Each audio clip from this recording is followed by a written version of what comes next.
A las 2:37 de la tarde le damos la bienvenida al profesor Gerson Rebanales, embajador de carrera, doctor en Relaciones Internacionales, profesor en la Universidad Central de Venezuela y presidente del Colegio de Internacionalistas de Venezuela. Bienvenido, gracias por acompañarnos, doctor Rebanales. Gracias, Vanessa, por tu llamada. Muchísimas gracias. Queremos hablar sobre los 30 años del genocidio en Ruanda.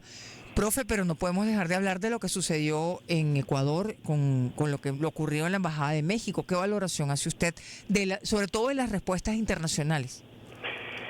Mira, ahorita conversaba yo con otra colega y yo creo que hay que diferenciar mucho en cuanto a lo que se significa verdaderamente el asilo diplomático, el asilo territorial o el asilo humanitario.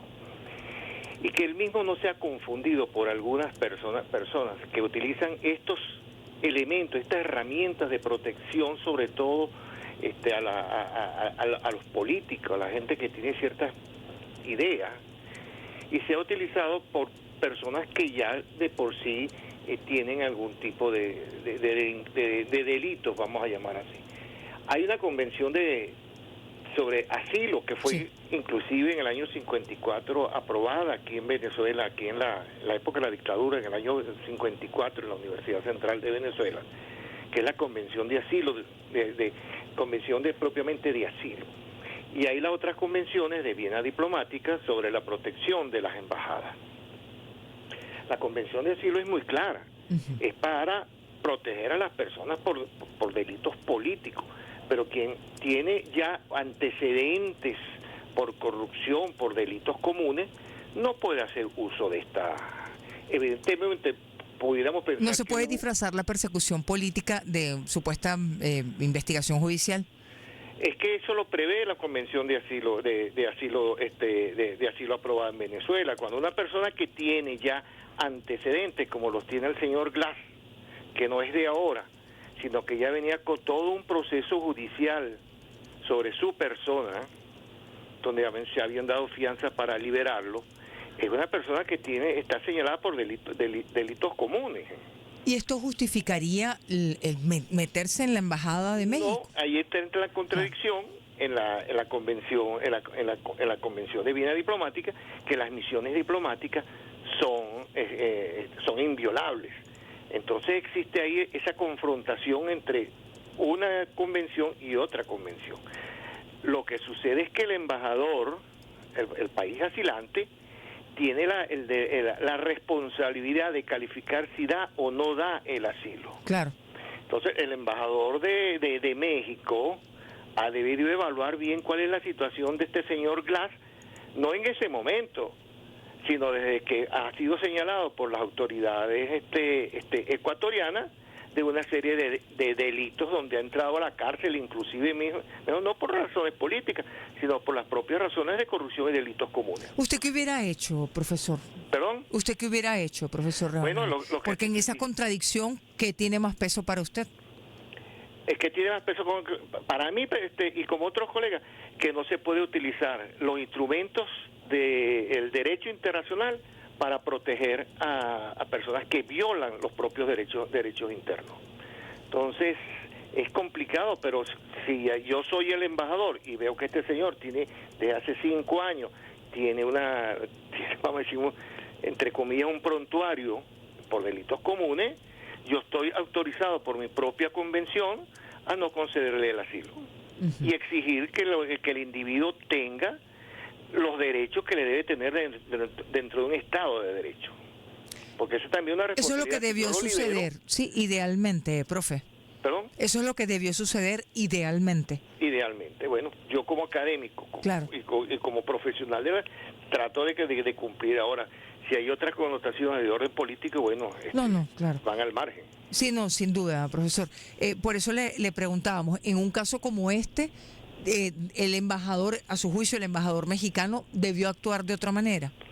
Yo creo que sí, yo creo que él ha debido verdaderamente analizar y estudiar y dar una respuesta debida, porque aquí tenemos el caso, aquí en Venezuela, con estas personas de un partido político. Previeron, negociaron los dos gobiernos y dieron una figura que se está utilizando mucho, que es el salvoconducto para que se vaya. Claro. Le abrieron, no le dieron el asilo, sino el salvoconducto y váyanse tranquilos en santa paz. Eso es lo que es la diplomacia. Entonces, a ver, ¿esto podría ser un precedente para que se repitan historias como esta en otros países? Sí, claro. En cuanto a la acción del gobierno de Ecuador. Bueno, mira, nosotros tenemos de presente, tenemos el mismo caso venezolano en Uruguay. Yo llegué a esa embajada después cuando se reabrió la embajada, sí, porque la dictadura de Borbaderri entró a la embajada nuestra y se llevó una profesora y nunca llegó a aparecer la joven. Elena Quinteros, ¿no? Elena Quintero, sí. Sí. Entonces ya han sucedido casos de ese tipo. Entonces es una cuestión muy delicada, es un manejo exactamente diplomático, pero no se puede permitir que a través de las herramientas diplomáticas se escondan una serie de personas que están violando sus normas constitucionales.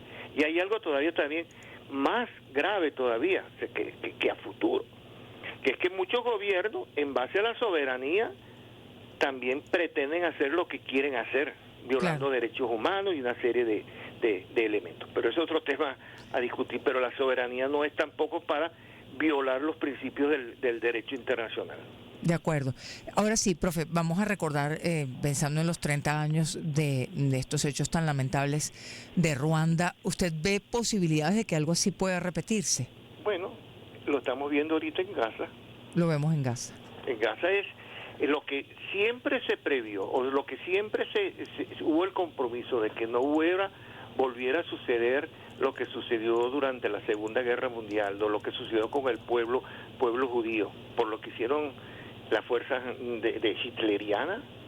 Lo estamos viendo ahorita, ese holocausto que está viviendo el pueblo palestino, porque una cosa es perseguir el terrorismo, perseguir a esta gente que tumbaron las torres, que asaltaron a un campamento judío, y otra cosa que ya vayan como 30.000 personas muertas persiguiendo a unos terroristas. Entonces el pueblo de Palestina, para mí, está viviendo el segundo holocausto. Ahora, ¿cómo, claro, usted ve entonces que se está repitiendo la historia de Ruanda en Gaza en este momento? ¿Le parece que es comparable? Mira, bueno, en Ruanda hubo casi 1 millón de muertes. Casi 1 millón de muertes. Aquí estamos sobre las 30.000. Pero el problema no es, yo no creo que sí puede ser el tema cuantitativo de las claro. víctimas, pero es el principio, el hecho que se está sucediendo. Hay que ver cómo está destruida Gaza. Se va a establecer un nuevo plan Marshall para reconstruir esto. Personas que tienen que tirarse al mar y mueren ahogados buscando una comida que le están tirando en paracaídas. Entonces, mira, los sucesos de Ruanda, el Khmer Rouge, yo no sé si tú te acuerdas, sí. También en Asia, por Vietnam, que hubo también unas masacres horribles. Entonces, lamentablemente, mira, la humanidad como que no aprende, el ser humano en esas actividades, en esos genocidios, y hay un compromiso, pero es muy lenta la respuesta que se va a estar dando. Eso nos da pie para pensando en Ruanda, pensando en Gaza en este momento y los distintos argumentos de cada sector. Profe, ¿qué pasa con la comunidad internacional? ¿Faltan mecanismos más definitivos para poder parar situaciones como esta? Bueno, primero lo pesado que es mover la comunidad internacional, porque se mueve a través de los intereses que existan. Claro. Cada país tiene su propio interés. Yo la verdaderamente que ya no creo en que se habla tanto de la multipolaridad. Yo creo que aquí trabajamos en 2 bloques, y esos bloques están en las Naciones Unidas, en el Consejo de Seguridad. De un lado está, vamos a decir, lo occidental, y del otro lado está China y Rusia. Y ellos dos tienen partido las actividades que se puedan realizar. Entonces, la multipolaridad, ¿dónde está? Uh-huh. Cuando no pueden actuar sino lo que son las decisiones que bajan o de un bloque o de otro bloque. Uh-huh. Y así lo ven en todos los tipos de actividades para moverse. Ahora, viéndolo de esa forma, ¿cuáles son los mecanismos que para esos 2 bloques pueden ser taxativos, o sea, cumplir lo que allí se acuerde? Por un lado, hay que democratizar un poco más ese Consejo de Seguridad. Uh-huh. Porque los 5 vetos, los 5 votos esos que vetan cualquier tipo de actividad, paralizan cualquier tipo de intención, porque van atados a los intereses de cada uno de ellos. Entonces hay que abrir la toma de decisiones y la aprobación. Segundo, contar con los recursos. Y tercero, yo creo que más importante es la disponibilidad política que puedan tener los gobiernos en detener hechos como los que están sucediendo hoy en Gaza, hace 30 años en Ruanda, lo que pasó en el Khmer Rouge, lo que está sucediendo ahorita en Ucrania. Entonces la comunidad internacional tiene que trabajar, porque si no hay esa comunidad internacional, si no hay ese liderazgo que se necesita, mira, la situación sería más complicada todavía. Claro. Entonces, hace falta, pero ¿qué sería? Ay, perdimos la comunicación con el profesor Gerson Rebanales, 2:48 de la tarde. Profe, ¿está allí con nosotros? ¿Aló? Sí, profe, lo escuchamos. Ajá. Sí, Lo que está replicando no sé por qué. Pues ni idea, empezó a sonar algo allí. ¿Quién puede tener la autoridad moral y la fortaleza para plantearse esa reorganización, reestructuración, para que efectivamente cosas como estas no ocurran? Mira, bueno, es verdaderamente que yo no tengo esa bola para decir, señalar nombres. Claro. Pero te digo una sola cosa, y estoy entrando en política interna. Si tenemos de un lado en los Estados Unidos con 300 millones de habitantes y vemos el par de candidatos que tienen a la presidencia, a la presidencia, te guste o no te guste, el uno del otro. Claro. Y del otro lado tenemos también un desesperado como el señor Putin, que amenaza con utilizar las bombas nucleares. Pareciera que aquel liderazgo de Churchill, de Gaulle, están faltando en este momento. Liderazgos de estadistas. No, sí, exactamente.